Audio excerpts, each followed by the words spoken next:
प्यारे बच्चों, आपको गद्य खंड के प्रथम पाठ राष्ट्र का स्वरूप से संबंधित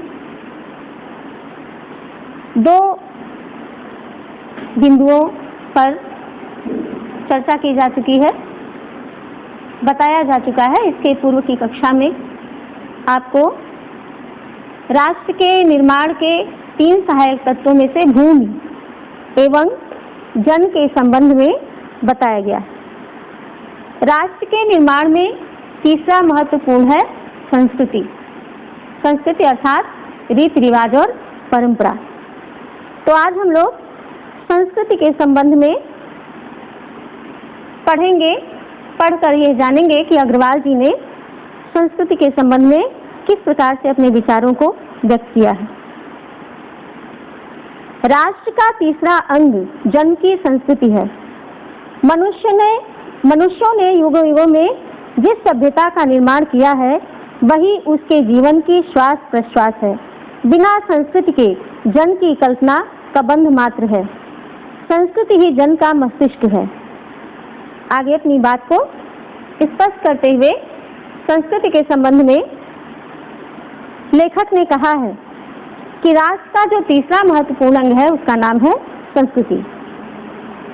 युग युगांतरों से मनुष्य ने अपने लिए जिस सभ्यता का निर्माण किया, जिस प्रकार के रीति रिवाज, परंपराएं, बोलचाल आदि का प्रयोग किया, कैसे उसने अपने सामाजिक नियमों का निर्धारण किया, यह सब कुछ संस्कृति के अंतर्गत आता है। तो यह संस्कृति ही वास्तव में उसके जीवन की श्वास प्रश्वास, श्वास और प्रश्वास किसे कहते हैं? हम जिस समय श्वसन क्रिया करते हैं तो एक बार हम सांस को अंदर की तरफ लेते हैं और फिर बाहर की तरफ निकालते हैं, उसी को श्वास प्रश्वास कहा जाता है। तो वास्तव में यह जो संस्कृति है वह राष्ट्र के जीवन की श्वास प्रश्वास, और बिना संस्कृति के जन की कल्पना करना बड़ी ही हास्यास्पद बात है। ऐसा संभव नहीं है, क्योंकि संस्कृति ही जन का मस्तिष्क है। और हम लोग जानते हैं कि हमारे शरीर में मस्तिष्क की भूमिका कितनी महत्वपूर्ण है। सारे कार्य उसी के माध्यम से नियंत्रित होते हैं। तो संस्कृति जो है यह वास्तव में मस्तिष्क के समान है। संस्कृति के विकास और अभ्युदय के द्वारा ही राष्ट्र की वृद्धि संभव है। तो जैसे जैसे संस्कृति का विकास होता है, उसकी उन्नति होती है, उत्थान होता है, उसी के माध्यम से ही राष्ट्र का भी विकास होता है, राष्ट्र की भी वृद्धि होती है। राष्ट्र के समग्र रूप में भूमि और जन के साथ साथ जन की संस्कृति का महत्वपूर्ण स्थान है। राष्ट्र के समग्र रूप में यानी राष्ट्र के संपूर्ण रूप में भूमि और जन, इन दोनों महत्वपूर्ण तत्वों के साथ साथ संस्कृति का भी अपना महत्व है। उसके महत्व को हम कम करके आंक नहीं सकते हैं, उसके महत्व का आकलन हम कम नहीं कर सकते हैं। यदि भूमि और जन अपनी संस्कृति से विरहित कर दिए जाएं तो राष्ट्र का लोभ समझना चाहिए। कहते हैं भूमि और जन अगर यह संस्कृति से अलग कर दिए जाएं तो कभी भी राष्ट्र का निर्माण नहीं हो सकता, क्योंकि राष्ट्र की पहचान उसके संस्कृति के माध्यम से होती है, उसकी परंपराओं के माध्यम से होती है। जीवन के वितत का पुष्प संस्कृति के महत्व को स्पष्ट करते हुए अग्रवाल जी कहते हैं कि जीवन रूपी वृक्ष का, संस्कृति जो है यह जीवन रूपी वृक्ष का पुष्प यानी फूल है। संस्कृति के सौंदर्य और सौरभ में ही राष्ट्रीय जग के जीवन का सौंदर्य अंतर्निहित है। तो संस्कृति की जो सुंदरता है, उसकी जो सुगंध है, उसी के माध्यम से जो यह राष्ट्र रूपी संसार है उसके जीवन की सुंदरता संभव है। यानी उसका सारा सौंदर्य, उसकी सारी सुंदरता उसी के भीतर छिपी हुई है। ज्ञान और कर्म दोनों के पारस्परिक प्रकाश की संज्ञा संस्कृति है। अब संस्कृति क्या है? कहते हैं ज्ञान और कर्म का सामंजस्य ही संस्कृति है। ज्ञान और कर्म के सामंजस्य का जो प्रकाश है वही संस्कृति है। भूमि पर बसने वाले जन के ज्ञान के क्षेत्र में जो सोना है और कर्म के क्षेत्र में जो रचा है, दोनों के रूप में हमें राष्ट्रीय संस्कृति के दर्शन मिलते हैं। जीवन के विकास की युक्ति ही संस्कृति के रूप में प्रकट होती है। तो जीवन के विकास की जितनी भी युक्तियां हैं, जितने भी तौर तरीके हैं, वह संस्कृत के ही माध्यम से व्यक्त होते हैं, संस्कृत के ही रूप में प्रकट होते हैं। प्रत्येक जाति अपनी अपनी विशेषताओं के साथ ही इस युक्ति को निश्चित करती है और हर जाति उसकी जो अपनी व्यक्तिगत विशेषता है, उस विशेषता के साथ इस युक्ति को, इस उपाय को निश्चित करती है और उसी की प्रेरणा से, इस युक्ति की प्रेरणा से अपनी संस्कृति का विकास करती है, जो उसकी सबसे बड़ी पहचान है, क्योंकि किसी भी राष्ट्र की सच्ची पहचान उसकी संस्कृति है। इस दृष्टि से प्रत्येक जन की अपनी अपनी भावना के अनुसार पृथक पृथक संस्कृतियां राष्ट्र में विकसित होती हैं। तो अगर इस प्रकार से हम विचार करें, इस दृष्टि से तो देखें तो किसी भी राष्ट्र के जन की जो उसकी अपनी भावनाएं होती हैं, उसी के अनुसार अलग अलग संस्कृतियां राष्ट्र में विकसित होती हैं, परंतु उन सबका मूल आधार पारस्परिक सहिष्णुता और समन्वय पर निर्भर है। लेकिन इन संस्कृतियों के विकास का मूल आधार पारस्परिक सामंजस्य के ऊपर निर्भर करता है, क्योंकि संस्कृति का सबसे बड़ा कार्य, सबसे महत्वपूर्ण कार्य है समन्वय और सामंजस्य और सहिष्णुता। कहाँ से क्या ग्रहण करना है, कब किस परिस्थिति में किसका ग्रहण करना है, किसको त्याग देना है, इसका सबका निर्धारण संस्कृति को जीवंत बनाए रहता है। तो इस प्रकार से जो पारस्परिक सहिष्णुता है और समन्वय है, उसका मूल आधार, संस्कृति का मूल आधार है, उसी के माध्यम से संस्कृति का विकास होता है। जंगल में जिस प्रकार अनेक लता, वृक्ष और वनस्पति अपने अदम्य भाव से उठते हुए पारस्परिक सम्मिलन से अविरोधी स्थिति प्राप्त करते हैं, उसी प्रकार राष्ट्रीय जन अपनी संस्कृतियों के द्वारा एक दूसरे के साथ मिलकर राष्ट्र में रहते हैं। आगे लेखक एक उदाहरण के द्वारा अपनी बात को स्पष्ट करते हुए कहता है कि जैसे कोई जंगल होता है, उस जंगल में नाना प्रकार की लताएं होती हैं, बहुत सारे वृक्ष होते हैं, अनेक वनस्पतियां उगती हैं और उन सब के भीतर, लता के भीतर अपनी विशेषता है, वृक्ष के भीतर अपनी विशेषता है, वनस्पतियों की अपनी विशेषता है। लेकिन जब वह सब कुछ, सब ये सब के सब अदम्य भाव से उठते हैं, तो आपस में मिल करके एक प्रकार से ऐसी स्थिति प्राप्त करते हैं कि वैसे जन्म के समय, उत्पत्ति के समय भले ही तीनों पृथक दिखाई देते हैं, लेकिन अंततः विकास के समय अविरोधी स्थिति प्राप्त करते हैं। ऐसे ही किसी राष्ट्र के लोग भी अपनी अपनी संस्कृति में अपनी अपनी परंपराओं के माध्यम से अपनी अपनी परंपराओं को निभाते हुए एक दूसरे के साथ मिलकर राष्ट्र में रहते हैं। तो देखने में तो उनके जो रीति रिवाज हैं, उनकी जो परंपराएं हैं, भिन्न दिखाई देती हैं, लेकिन एक राष्ट्रीयता की भावना उन्हें एक बिंदु पर लाकर एकत्र कर देती है। जिस प्रकार जल के अनेक प्रवाह नदियों के रूप में मिलकर समुद्र में एक रूपता प्राप्त करते हैं, उसी प्रकार राष्ट्रीय जीवन की अनेक विधियां राष्ट्रीय संस्कृति में समन्वय प्राप्त करती हैं। एक और उदाहरण देते हुए लेखक अपनी बात को स्पष्ट करता है कि जैसे जल के बहुत सारे प्रवाह होते हैं, जल बहुत से स्थानों से प्रवाहित होकर आकर नदी का रूप प्राप्त करता है और नदियों के रूप में वो पुनः जाकर के बहुत सारी नदियों के रूप में, जैसे गंगा है, यमुना है, ब्रह्मपुत्र है, कावेरी, लेकिन अंततः उनका सबका मिलन बिंदु कहाँ है? सागर में। तो सब के सब समुद्र में जब मिलती हैं तो वो एक रूप बन जाती है। तब उनके जल में कोई पृथकता नहीं होती, उनकी कोई अपनी निजी विशेषता नहीं होती, अपना कोई उनका पृथक अस्तित्व नहीं होता। तो जिस प्रकार से वह समुद्र में मिलकर एक रूपता को प्राप्त करते हैं, उसी प्रकार राष्ट्रीय जीवन की जो नाना प्रकार की ये विधियां हैं, नदी के ही समान राष्ट्रीय संस्कृति रूपी समुद्र में जब जाकर मिलती है तो समन्वय प्राप्त करती है और समन्वय युक्त जीवन ही राष्ट्र का सुखदायी रूप है। समन्वय से युक्त जीवन, सामंजस्य से युक्त जीवन ही राष्ट्र को एक सुखदायक रूप प्रदान करता है, राष्ट्र के स्वरूप को सुखदायक बनाता है। साहित्य, कला, नृत्य, गीत, आमोद प्रमोद अनेक रूपों में राष्ट्रीय जन अपने अपने मानसिक भावों को प्रकट करते हैं। आत्मा का जो विश्वव्यापी आनंद भाव है वह इन विविध रूपों में साकार होता है। यद्यपि बाह्य रूप की दृष्टि से संस्कृत के ये बाहरी लक्षण अनेक दिखाई पड़ते हैं, किंतु आंतरिक आनंद की दृष्टि से उनमें एक सूत्रता है। जो व्यक्ति सहृदय है वह प्रत्येक संस्कृति के आनंद पक्ष को स्वीकार करता है और उससे आनंदित होता है। इस प्रकार की उदार भावना ही विविध जनों से बने हुए राष्ट्र के लिए स्वास्थ्यकर है।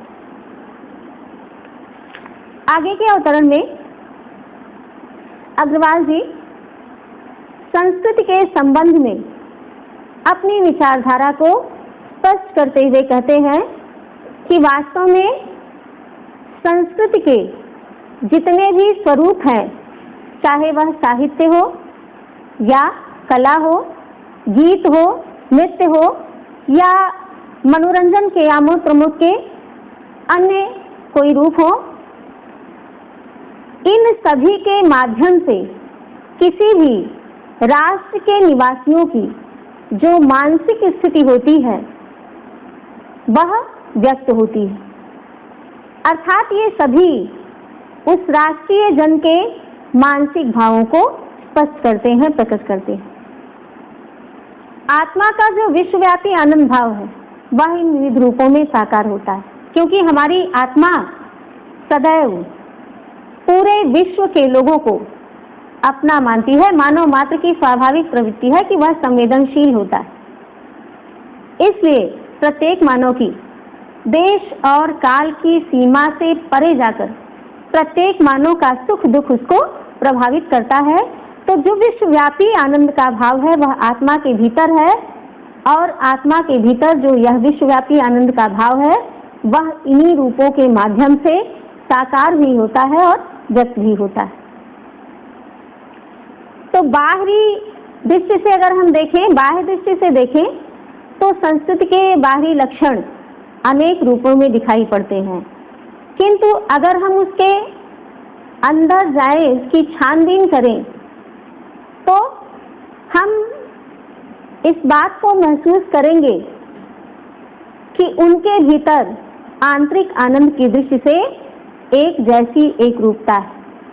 यानी चाहे साहित्य हो, चाहे कला हो, चाहे नृत्य हो या गीत हो, जितने भी ये साधन हैं कला से संबंधित संस्कृति को व्यक्त करने वाले, जिनके माध्यम से मनुष्य अपने मानसिक भावों को प्रकट करता है, उनके भीतर कहीं न कहीं एक रूपता है। भले ही अभिव्यक्ति के साधन भिन्न है, उनका स्वरूप भिन्न दिखाई देता है, किंतु उन सबका मूल जो उद्देश्य है वह आंतरिक आनंद प्रदान करना है, और आंतरिक आनंद प्रदान करने की दृष्टि से उनमें बहुत बड़ी एक सूत्रता है जो महसूस की जा सकती है। और उसी एक सूत्रता के कारण ही इन सब का एकमात्र उद्देश्य लोगों को मानसिक आनंद प्रदान करना है, जिसमें सब के सब एक प्रकार से सफल है। यानी हम साहित्य के माध्यम से भी आनंद प्राप्त करते हैं, कला के माध्यम से भी आनंद प्राप्त करते हैं, नृत्य के माध्यम से भी आनंद की ही प्राप्ति हमें होती है। तो इस प्रकार से उनके भीतर एक सूत्रता है। जो सहृदय है, यानी जिसके भीतर सरसता है, भावों को ग्रहण करने की जिसके भीतर क्षमता है, वह किसी भी देश की संस्कृति से उसका बाह्य स्वरूप क्या है इस बात से विशेष सरोकार न रखकर उसके भीतर का जो आनंद का पक्ष है मात्र उसी को स्वीकार करता है और उससे आनंदित होता रहता है, आनंद की प्राप्ति करता रहता है। और इस प्रकार की उदार भावना यदि किसी भी राष्ट्र के लोगों के भीतर है तो वह उस राष्ट्र के लिए बड़ी ही स्वास्थ्यप्रद बात है, बहुत ही अच्छी बात है। गांवों और जंगलों में स्वच्छंद जन्म लेने वाले लोक गीतों में तारों के नीचे विकसित लोक कथाओं में संस्कृति का अमिट भंडार भरा हुआ है, जहां से आनंद की भरपूर मात्रा प्राप्त हो सकती है। राष्ट्रीय संस्कृति के परिचय काल में उन सबका स्वागत करने की आवश्यकता है। इसका उदाहरण देते हुए लेखक कहता है कि साहित्य का जो लिखित रूप है, जो एक प्रकार से जिसको हम पढ़ करके जानते हैं, इसके अतिरिक्त स्वच्छंद वातावरण में भी नाना प्रकार के साहित्य ने जन्म लिया है, कभी लोक कथाओं के माध्यम से, कभी लोकगीतों के माध्यम से, और उसका कहीं भी कोई भी लिखित रूप हमको प्राप्त नहीं होता है। कहीं उसकी उत्पत्ति किसी गांव के मध्य, कहीं किसी जंगल में स्वच्छंद रूप से ये लोकगीत भी जन्म लेते हैं, ये लोक कथाएं भी जन्म लेती हैं, लेकिन उनके भीतर अपार आनंद प्रदान करने की क्षमता होती है। रसमय, अपने रस में डुबा लेने की क्षमता से युक्त होते हैं ये साहित्य, और वास्तव में इनके भीतर संस्कृति का अपार भंडार है, अमिट भंडार है, और इसको पढ़कर, इसको सुनकर हम भरपूर आनंद प्राप्त कर सकते हैं। उतना ही आनंद प्राप्त कर सकते हैं जितना हम किसी लिखित साहित्य को पढ़कर प्राप्त करते हैं, बल्कि कुछ उससे अधिक ही आनंद हमको इन स्वच्छंद जन्म लेने वाले लोकगीतों से, लोक कथाओं से प्राप्त होता है। तो राष्ट्रीय संस्कृति का जब हम परिचय देते हैं तो उस परिचय में हमको उनके भी स्वागत करने की आवश्यकता है। ऐसी जो लोक कथाएं हैं, ऐसे जो लोकगीत हैं, क्योंकि यह भी किसी की राष्ट्रीयता, किसी राष्ट्र की राष्ट्रीयता को, की पहचान को व्यक्त करने में पूर्ण रूपेण सक्षम और समर्थ। पूर्वजों ने चरित्र और धर्म, विज्ञान, साहित्य, कला और संस्कृति के क्षेत्र में जो कुछ भी पराक्रम किया है, उस सारे विस्तार को हम गौरव के साथ धारण करते हैं और उसके तेज को अपने भावी जीवन में साक्षात देखना चाहते हैं। यही राष्ट्र संवर्धन का स्वाभाविक प्रकार है। तो हमारे पूर्वजों ने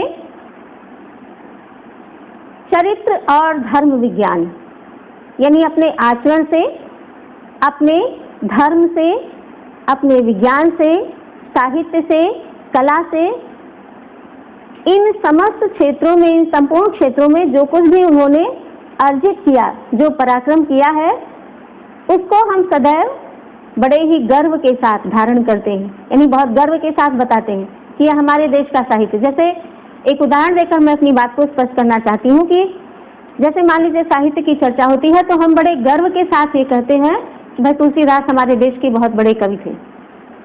तो यानी उनका संबंध हमारे गौरव से जुड़ा हुआ है। इस प्रकार से ये जितने भी स्वरूप हैं, चाहे धर्म है, चाहे विज्ञान है, चाहे साहित्य है, चाहे कला है, हमारे पूर्वजों के माध्यम से जो कुछ भी हमको प्राप्त हुआ, हम उसे बड़े गर्व के साथ धारण करते हैं, उसको धारण करने गर्व की अनुभूति करते हैं, और उससे जो तेजस्विता हमको प्राप्त होती है उसको अपने जीवन में पूरी तरह से देखना चाहते हैं, प्रत्यक्ष देखना चाहते हैं। यही राष्ट्र संवर्धन का स्वाभाविक प्रकार है। और अगर किसी राष्ट्र के निवासियों में यह भाव सच्चाई के साथ है कि वह अपने पूर्वजों के इस गौरव के प्रति, गौरव को धारण करने का प्रयास करते हैं और उसकी तेजस्विता को अपने भावी जीवन में उतारना चाहते हैं, साक्षात्कार करना चाहते हैं, तो उस राष्ट्र का विकास, उसकी समृद्धि अपने आप होगी, स्वाभाविक रूप से होगी। जहाँ अतीत वर्तमान के लिए भार रूप नहीं है, जहाँ भूत वर्तमान को जकड़ नहीं रखना चाहता, वरन अपने वरदान से पुष्ट करके उसे आगे बढ़ाना चाहता है, उस राष्ट्र का हम स्वागत करते हैं। तो आगे अतीत और भविष्य और वर्तमान दोनों के सामंजस्य को स्पष्ट करते हुए लेखक कहता है कि जहाँ का अतीत वर्तमान के लिए भार स्वरूप न हो, यानी वर्तमान काल में जीते हुए जो अपने आप को अतीत की उन गौरवपूर्ण स्मृतियों से भी जोड़कर रखना चाहे, और जहां भूत वर्तमान को जकड़ नहीं रखना चाहता, साथ ही साथ अतीत भी, जहां वर्तमान को पकड़े ना बल्कि उसको आगे बढ़ने की दिशा दिखाए, अपने वरदान से पुष्ट करके उसे आगे बढ़ते रहने दे, आगे बढ़ाना चाहे, ऐसा ही राष्ट्र वास्तव में स्वागत के योग्य होता है और ऐसे राष्ट्र का हम सदा ही स्वागत करते हैं। तो इस प्रकार से हमने पूरे इस राष्ट्र का स्वरूप निबंध में तीनों तत्वों के विषय में जानकारी प्राप्त की। भूमि, जन और संस्कृति, ये तीनों ही तत्व किसी भी राष्ट्र के निर्माण के लिए आवश्यक हैं और तीनों के विकास से ही राष्ट्र का वास्तविक विकास संभव है। इस प्रकार यह निबंध यहीं पर समाप्त होता है। इससे संबंधित अभ्यास प्रश्नावली शीघ्र ही आपके सामने प्रस्तुत की जाएगी।